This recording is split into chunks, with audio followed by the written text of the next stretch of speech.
अंतःकरणाचे परिवर्तन आणि अध्यात्माची पहाट फुलवणारे आपल्या हक्काचे यशोवंत प्रसाद न्यूज.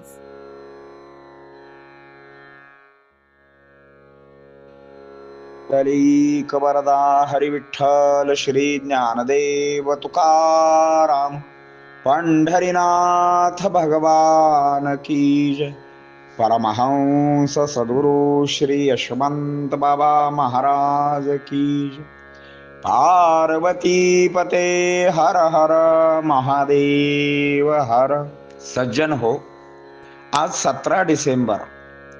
आजच्यासाठी सद्गुरु यशवंत बाबा यांचे सुवचन म्हणजे नाम साराचेही सार.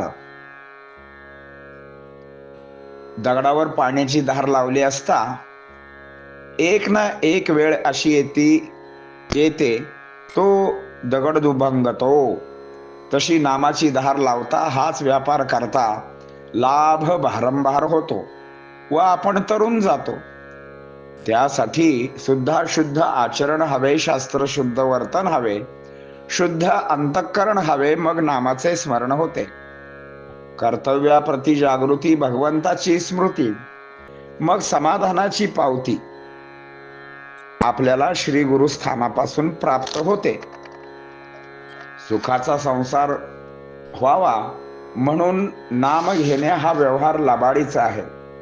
हा कोल्ह्याचा धूर्तपणा झाला. आसक्तीची निवृत्ती व्हावी, मला भगवंताची प्राप्ती व्हावी, यासाठी जो जपतो ती दिव्य विभूती म्हटली पाहिजे. अभ्यास धरण्याचा करावा, सोडण्याचा नको. अनुसंधान ठेवता गुणांचा विकास होतो. वृक्षाच्या मुळाला पाणी मिळाले तर पाने फळे बहरतात. स्मरण करताच दिव्यता प्राप्त होती. दिवा तेवत राहावा तर त्यात तेल बात हवी ना.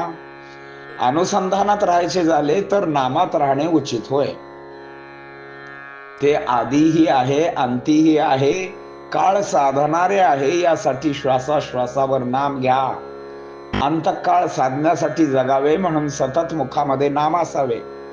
काळाची पोटी सुद्धा करंटी असतात. भाड्याचे घर खाली कर, देवाचे घर तेच आपले घर. भाड्याच्या घरातून स्वमालकीच्या घरात जाणे तो एक अवर्णनीय आनंदाचा क्षण होय. योग, कर्म, ज्ञान, भक्तीची साधने होत.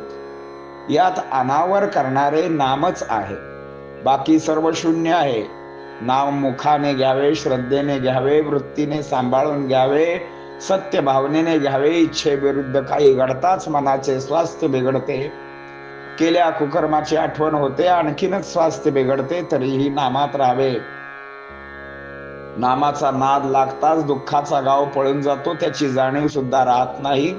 भरते ते नाममुखी राहते. चित्त एकाग्र होते. अनुभव येऊ लागतो. देहभाव विसरतो. आपोआप अंतरातून नाम निघते. देव ओळखायला सुरुवात होते. तशी काळोखात जशी आधाराला काठी, तशी संसारात नामाची काठी असावी. खाल्लेले अन्न पचायला पाण्याची आवश्यकता असते, तसे उपासनेत नाम नसेल तर ते अपूर्ण होय. संसार सागर पार करण्यासाठी नामरूपी नावच आवश्यक आहे. कारण अलीकडे संसार, पलीकडे भगवंत आहे. आनंद घेत जगणारा तो प्रवासी होय. हा आनंद केवळ नामातच असतो. आयुष्य क्षणभंगूर आहे. मिळालेल्या आयुष्यात क्षणही वाया न घालवता नामाची संततधार लावा. श्रीमंता घरची सून जशी दागिन्याने मढवून बसते, मध्यमाची 4-2 दागिने घालते, तर गरीब स्त्री लंकेची पार्वती असते. पण सौभाग्याची खूण महत्वाची असते. कुंकुवाचा टिळा ही सौभाग्याची खूण, तसे नाम साधन मात्र सर्वासाठी सौभाग्याची खूण होय. नामधारकाने जर नियम पाळले तर नामाचे पीक उत्तम येते. यमनियमाचा विचार करू नका. सदा नामात राहा. शेतात सदाचरणाचे कुंपण घालावे. अंतःकरण शुद्ध ठेवावे. त्यामुळे बीज रुजण्यास जमीन भुसभुशीत होते. द्वेष मत्सराचे तण वेचून काढा. मग नाम बीज पेरा. तेही निकोप निर्दोष असावे. सकाम नाम घेणे म्हणजे किडलेले बीज होय. तीर्थयात्रा, संत दर्शन, लाभ या गोष्टी म्हणजे पाटाने पाणी देण्यासारखे आहेत. नाम मात्र मेघवृष्टी सारखे आहे. सृष्टी आनंदाने नाहते. नामरूपी शेत पेरल्यानंतर ते उगवेल, आपोआप आकर्षित करून ठेवते. त्यासाठी चित्त शुद्धी करावी. आपोआप गुरुकृपेची वृद्धी होते, पापाला बंदी येते, गुरुकृपेमुळे सिद्धी रांगू लागतात. आपण जशी संतांची मुले तसे अध्यात्माचे मूल म्हणजे नाम होय. नामापुढे जर कोणते साधन असेल तर ते नामच. ते कसे करावे तर नामाची संततधार थोडी थोडी वाढवत जावी, हे महत्वाचे कार्य आहे. श्री गुरु म्हणजे साक्षात अंधारातील प्रकाशवात होय. चैतन्याची पहाट दाखवणारे श्री गुरुच असतात. अंतरात जागा देणारे श्री गुरु भक्तांना कधी अंतर देत नाहीत. श्री गुरु भक्तांना लढ म्हणतील, लढण्यासाठी आशीर्वाद देतील, माझ्या मनीची आस आणि ध्यास पुरवतील, जीवनात सुगंध भरतील, नामाची सहस्रावधी आवर्तने करावीत. मग आपली स्पंदने वाढतात, नाम आकार घेऊ लागते आणि मग नामाच्या आकारानुसारच सारे काही घडत असते. राम म्हणता राम आकारेल, कृष्ण म्हणता मेघश्याम आकारेल. गुरु गुरु करता गुरु. मात्र हे करीत असताना काम आणि नाम सांभाळणे अतिशय गरजेचे आहे. विषय सुद्धा आठवित नाही त्याला स्वतःच्या देहाचे काय स्मरण होणार. तो केवळ सत्कार्य करत राहणार, क्षण सुद्धा वाया घालवणार नाही. हे स्वरूप म्हणजे गुरुरायांचे स्वरूप असते. त्यांना छंद नामाचा असतो, व्यसन केवळ सत्कर्माचे असते. ते ब्रह्मरसात डुंबत असतात. धनार्थ्याला जसे धनप्रिय, कामार्थ्याला कामप्रिय, तो वासनेतच रममाण होणार. विद्यार्थी विद्येच्या उद्योगातच असणार. हे साधन प्रत्येकाचे प्राण असते, म्हणून हर एकाने लक्षात ठेवले पाहिजे.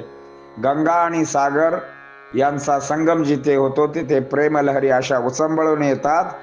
तसे गुरूंचे धर्माच्या बाबतीत उन्नयन करण्यासाठी मन उचंबळत असते. ही योग सिद्धी नसते, समाधी नसते, मनोलय सुद्धा नसतो. केवळ हे ब्रह्माशी ऐक्य असते. त्यांच्या डोळ्यात आणि हृदयामध्ये, दृष्टीमध्ये तोच हरी दिसतो. अवघा हरी संचारलेला असतो, हृदयात तो कोंदलेला असतो. ते स्वरूप म्हणजे श्री गुरु होय.